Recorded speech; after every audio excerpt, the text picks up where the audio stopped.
quelle équipe maintenant pour Lyon? Parce que là, tous les gars qui arrivent, enfin, la majorité des gars qui arrivent sont des titulaires potentiels. On a déjà vu Fofana, titulaire. Là, Orban, en attaque, on pensait qu'il va jouer quand même. Avec la Casette, semblerait logique. Et tu sais qu'ils ne vont pas jouer à 15. Hein. Matic vient pour être titulaire. Mangala vient pour être titulaire. Benrahma vient pour être titulaire. Adrielson, jeune Brésilien, défenseur central. Je ne sais pas lui s'il vient absolument pour être titulaire, mais enfin bon. Qu'est-ce que tu veux dire par là? Bah là, en fait, il a refait toute l'équipe. Mais comment on joue? Non. En fait, je pense qu'il a refait l'équipe. Tu veux dire, il a pris des joueurs. Et certains voudraient déjà qu'on change de gardien aussi. Et ce qui va, voilà. Alors, et le fait Perry même, joue. Pas, Lucas Perry, pas Pascal.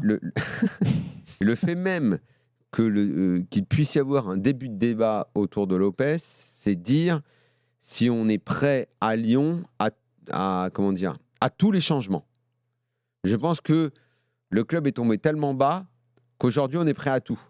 On est prêt à se jeter à l'eau et à dire bon allez maintenant faut y aller, il faut tenter quelque chose. Ma première question c'est est-ce que Pierre Sage sera l'homme de la situation? Parce que c'est quand même pas simple pour un entraîneur qui n'a aucune expérience, qui est peut-être un bon théoricien mais qui n'a pas d'expérience de gestion de vestiaire. Est-ce que lui est l'homme? Quand je dis l'homme de la situation, quelle est cette situation? C'est une situation où il va falloir prendre des décisions extrêmement fortes qui vont peut-être être ces décisions d'écarter le gardien historique, de dire à Tolisso on a trouvé mieux que toi au milieu de terrain, peut-être pas de sortir le caporal Lacazette parce que mine de rien il fait encore le taf, mais en tout cas de tout renverser.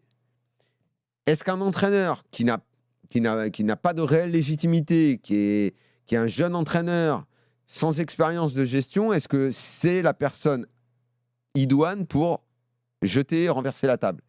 Ça, c'est ma première question. Après, écoute, assurément, de toute façon, tu as décrit la situation, tous les joueurs qui arrivent, un mercato qu'on attendait calme et qui a été hyper dispendieux. Enfin, c'est de la faute, tout ce qu'ils ont dépensé. On parle de 50 millions là. Je trouve quand on compte les options d'achat. Je trouve ça fou. Eh bien, effectivement, écoute, c'est fou. Pour un mercato d'hiver, c'est dingue. Là maintenant, qu'il soit l'homme de la situation ou pas, finalement, je réponds à la question que j'ai moi-même posée. Mon vieux, il va falloir y aller. Hein. Et je te souhaite bien du courage parce que honnêtement, c'est pas simple. Mais en tout cas, il va falloir y aller. Parce que maintenant, tu as un gros vestiaire avec des mecs comme tu l'as dit. Et surtout là. Parce qu'en fait, je sais même pas ce qui en fait, le plus dur pour lui, ça va être comment tu détermines, parce que normalement, dans un club, tu as soit l'ancien, soit le mec qui a un meilleur statut, soit le gars qui, objectivement, est meilleur que l'autre.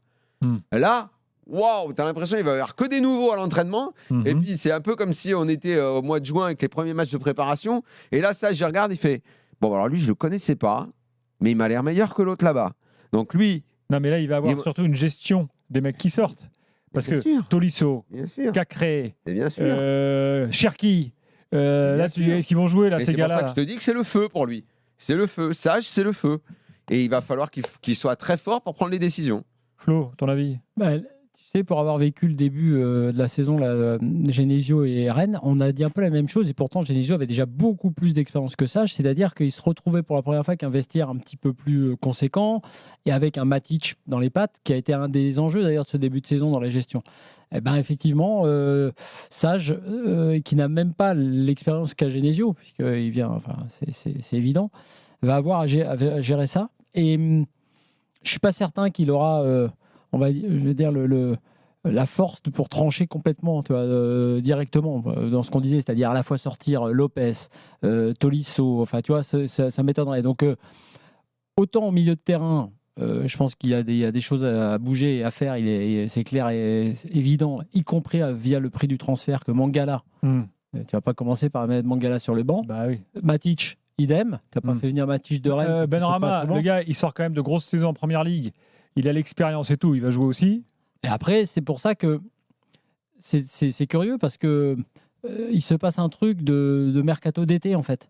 C'est-à-dire de trucs que tu prépares normalement où tu as un peu de temps, où tu dis on est en train de changer, de faire une autre équipe.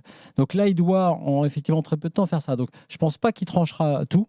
Je pense que s'il est resté, c'est aussi, on l'a beaucoup dit, par la force du vestiaire, s'il est arrivé et resté, avec, on va dire, ce fameux adoubement de la République des joueurs et tout ça. Mais ces joueurs-là, elle n'existe plus elle est aujourd'hui. menacée. Elle est très, très menacée. Non, mais c'est vrai que c'est un des enjeux de la saison. En revanche, sur le fond, il y a 2 derniers points. Mangala, on l'a dit quand même en riant tout à l'heure, mais à ce prix-là, là, on est sur un grand délire quand même de foot français. On est sur une équipe qui est en perdition totale et qui balance une somme énorme sur ce joueur-là. Bon, ça, c'est un premier délire. Et puis l'autre, après, c'est de savoir ce que cette OL va devenir. Et je pense, malgré tout, quels que soient les choix de Sage, mais évidemment, il sera important que cette OL-là va se maintenir. Parce que alors là, de toute façon, si cette OL-là, avec ce truc-là, ne se maintient pas, parle pas là, de catastrophe totale. on est dans... Pierrick est là, supporter lyonnais. Bonsoir Pierrick. Salut Pierrick. Salut tout le monde. Bon, t'as une idée, toi, de ce que peut être le 11 de départ désormais? Non. Déjà, beaucoup d'ailiers. Parce qu'on a pas mal recruté à ce poste. Mais ce qui est bien surtout, c'est que là, on a recruté Matic au milieu de terrain, on a recruté Mangala aussi. Ça va faire du bien parce que le milieu de terrain, qu'est-ce que c'est frileux, qu'est-ce que ça craint. Tolisso Cacré, ça marche pas. Mais là, donc, ça veut dire, si, avec ce que tu dis, finalement, et je pense que je suis d'accord avec toi, vu que de toute façon, ça n'allait pas et que des nouveaux joueurs sont arrivés, ça veut dire que la clique des Lyonnais, c'est terminé. Tolisso, Cacré, ça doit laisser la place. Au moins un des deux. Tolisso en premier. La doublette marche pas. Ouais, Tolisso en premier, je pense. Ouais, mais la doublette marche pas. Donc, et il est devenu quoi, en fait, le pote de mon fils, là, qui l'année dernière a été annoncé comme. Comment il s'appelait Le Penant. Le Penant. Lui, il a disparu des tablettes. Il a un peu joué l'année dernière, mais là, depuis le début de saison. Il est reparti à l'école avec Cosiello. Parce que je le revois même pas dans la bande des potes de mon fils, je le vois même pas, je trouve qu'il est même plus là non plus. Non, on le voit plus. Il joue plus tellement. Il joue plus tellement. Je pense que c'est une promesse un peu à la Lindsay Rose, un peu avant. Il était très prometteur, et puis en fait, quand il arrive à Lyon. Putain, Lindsay Rose. Punaise. Ouais. Il est devenu quoi, Lindsay Rose? Je vais tout de suite chercher s'il joue encore au foot. Il bosse chez Interflora. Wolverhampton vient d'égaliser face à Manchester dans la 6e minute du temps additionnel. 3-3. Ils étaient menés 0-2 et 3-1. Ouais, 3-3. Donc bon, globalement, tu prends quand même ce mercato comme une bonne nouvelle, alors Pierrick, si je comprends bien, malgré tout. Oui, de toute façon, c'était nécessaire, quoi. Vu l'état de l'équipe, il fallait du changement. Donc, moi, j'ai trouvé où il était, Lindsay Rose. Oui, donc. Aris Salonique. Ah, très bien. Alors, moi, je vais te dire, moi, je vois pas comment il. Enfin, moi, pour moi, il n'y a que des titulaires, à part les 2 Brésiliens là, de Botafogo. Pour moi, il n'y a que des titulaires en fait qui arrivent là. Ouais, je pense. Je pense que là, ils vont bousculer un peu bousculer le schéma de l'équipe, quoi. Et ça va faire du bien parce que de toute façon, l'équipe, elle était partie pour peut-être pas être reléguée, mais quasi. Enfin, il y avait des chances. S'il y a relégation, déjà, il y a la moitié des joueurs qui partent, minimum. Pareil, on parle de Cherki. Cherki ne restera jamais si l'équipe est reléguée. Donc, s'il faut le mettre sur le banc, il faut le mettre sur le banc. On risquera pas de le perdre, parce que si on est relégué, il part, c'est sûr et certain. Et de toute façon, si on est relégué, le club, à mon avis, il part en national. Enfin, non, mais arrête, commence pas à élaborer des scénarios absolument improbables. En vrai, vu le budget du club et tout, on a bien vu Bordeaux quand ils sont descendus en Ligue 2, ils ont failli faire faillite aussi. Donc, c'est quand même pas non plus impensable. Donc, faut à tout prix se maintenir. Et s'il faut à tout prix se maintenir, faut changer parce que l'équipe, elle tenait pas la route, quoi. Donc moi, c'est plutôt encourageant.